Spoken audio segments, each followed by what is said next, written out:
Andrew Ofosu Denchi were Education Technical Program Manager. What the footwo ama about time mpanimfo nyina say ya wonhwe kame ya say obatan bia bontire po say adwuma me ye ni aboa me ntime ba no ametete no no wafra se atete no say adwuma na ekwan so wo se ba say mo ankwada no wo so ma akwada no wanyini drum pempenso obi no hu ne say adwuma A ana adwuma B ne beboa no nti abatan nyina hwe no wonche wo ho mfiri sha ye hye ye ma say wonom enye adwuma poti bi no.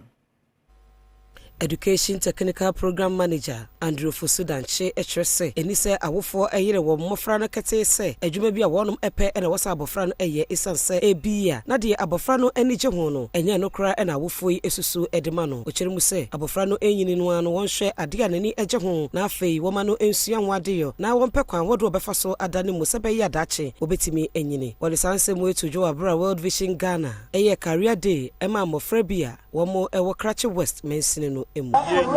ye papa no shey wo iba wo si enyame adaro de ye Francis ya yiti na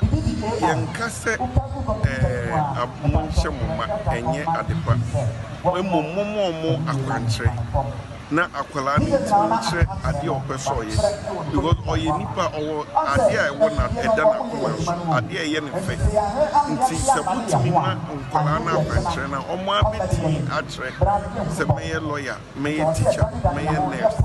meye engineer Enwachi an Education and Life Skills Project Officer at World Vision Ghana Brako Sasu and so Eddie Adesre eto abai enim say one for Ghana Education Services so na fei woma emofrano enya career professional courses ewo suku nim sebeya obetimi asua de womo epese wo ye dache eyo opam papa eye adwen papa ena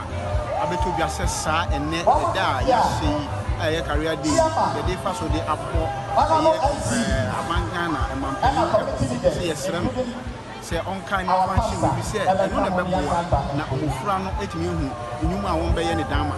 saade ni ni ho enu ti na ne enyuma bebre egu enu ti na ne mani bebre kwose dwuma mu anu ye jai enu ti switch mi ehya se fi mo class se ya ebetimi aboa wo won etimi hu adwuma dama won be ye ye hye amma wo Jumedi na se Emmanuel Jalula Kajal ya we mensini Krachi ewo Krachi West ebepie mu ho bia ono so edi na dwenkyere etudwa eye pasa ofo ne akwada muntina tinasi na akwada kwa ofo se me pese meye na ofo se bisa akwada se o pese obeye den pese me teacher ni pese me ye doctor pese lawyer na wa garden na wa church ni mu na wa motivate na wa sua de abeye no pese obeye